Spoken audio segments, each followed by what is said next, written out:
नमस्कार। चलिए आज बात करते हैं लीड जनरेशन की। मतलब ये होता क्या है, इसकी कीमत कैसे तय होती है और किसी भी बिजनेस के लिए कौन सी रणनीति सबसे अच्छी है, आइए समझते हैं।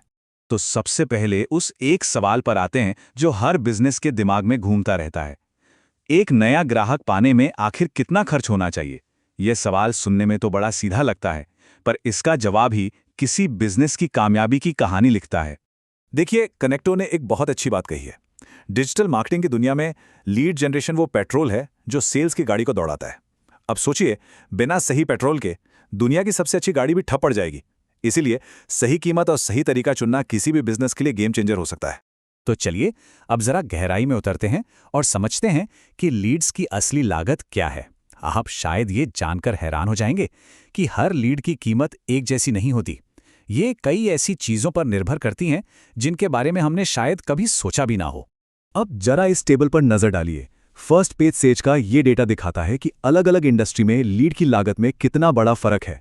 जैसे कानूनी सेवाओं में एक लीड की औसत कीमत है $420, वहीं ई कॉमर्स में ये सिर्फ $98 है। मतलब 4 गुना से भी ज्यादा का फर्क। इससे साफ पता चलता है कि बिजनेस किस क्षेत्र में है। इससे लागत पर जमीन आसमान का असर पड़ता है। बात सिर्फ इंडस्ट्री की नहीं है, बल्कि लीड्स आ कहां से रही हैं, यह भी बहुत मायने रखता है। देखिए, किसी इवेंट या ट्रेड शो से एक लीड पाने में $1000 तक लग सकते हैं। वहीं अगर कोई रेफरल से आता है तो उसकी लागत सिर्फ $25 हो सकती है। जरा सोचिए कितना बड़ा अंतर है। ये साफ करता है कि सही चैनल चुनना बजट और नतीजों के लिए कितना जरूरी है। अच्छा, तो अब हम लागत के अलग अलग पहलू तो समझ गए हैं। तो अब चलते हैं प्राइसिंग मॉडल्स की दुनिया में।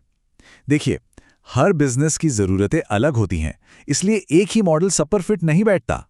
चलिए देखते हैं कि कौन सा मॉडल किसके लिए सबसे सही है। मोटे तौर पे देखें तो 2 मॉडल हैं। पहला है पेपर लीड यानी पीपीएल, जो रफ्तार और जवाबदेही के बारे में है।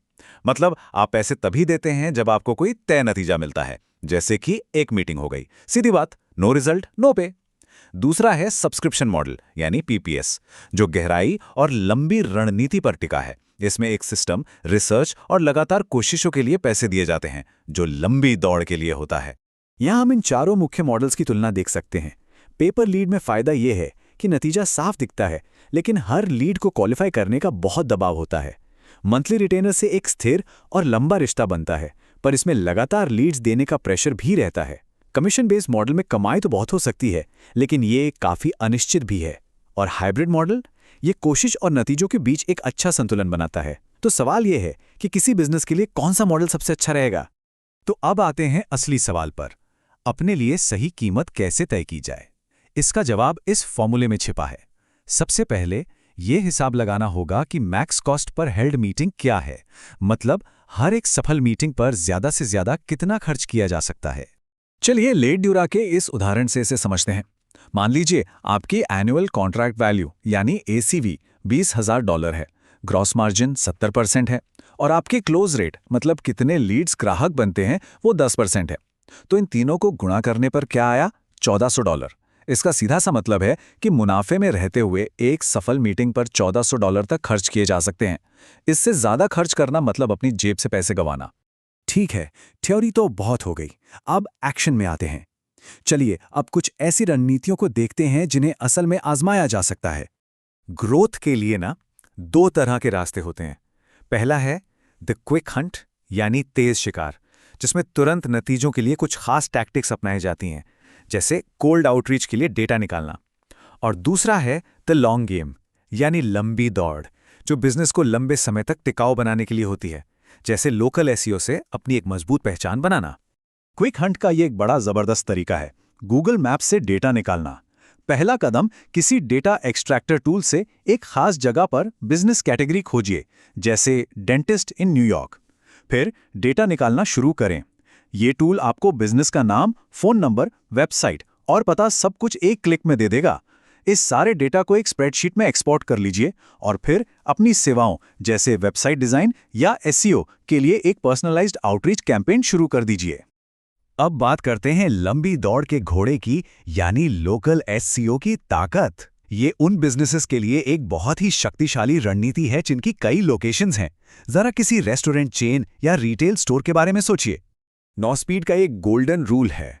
हर लोकेशन को एक अलग आज़ाद बिजनेस की तरह समझिए, जिसकी अपनी एक अलग गो टू मार्केट रणनीति हो। मतलब एक ही साइज का जूता सबको फिट नहीं होता। जो रणनीति एक शहर में काम करती है, जरूरी नहीं कि वो दूसरे शहर में भी चले। तो लोकल एसईओ से एक मजबूत और लगातार लीड्स का फ्लो बनाने के लिए ये कुछ बहुत ज़रूरी कदम है। हर लोकेशन के लिए एक गूगल वेरीफाइड बिजनेस एड्रेस बनाइए। अपनी वेबसाइट पर हर लोकेशन के लिए एक अलग पेज बनाइए, जो वहां के ग्राहकों को ध्यान में रखकर बनाया गया हो। इंडस्ट्री डायरेक्टरीज और लोकल लिस्टिंग्स में अपने बिजनेस का जिक्र करवाइए।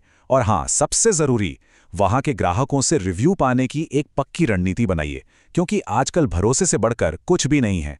तो अब तक हमने जो कुछ भी देखा और समझा है, उसे एक साथ लाते हैं और देखते हैं कि अपने विकास का इंजन कैसे चुना जाए। अब फैसला करने का वक्त है कि बिजनेस के लिए सही ग्रोथ इंजन कौन सा होगा।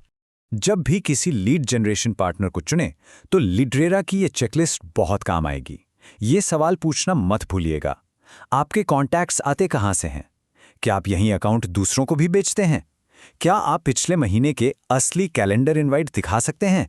क्या आप सिर्फ उन मीटिंग्स का बिल करते हैं जो वाकई में हुई हैं? और सबसे ज़रूरी सवाल, क्या हम बस 30 दिन के पायलट प्रोजेक्ट से शुरुआत कर सकते हैं? ये सवाल सही पार्टनर चुनने में बहुत मदद करेंगे।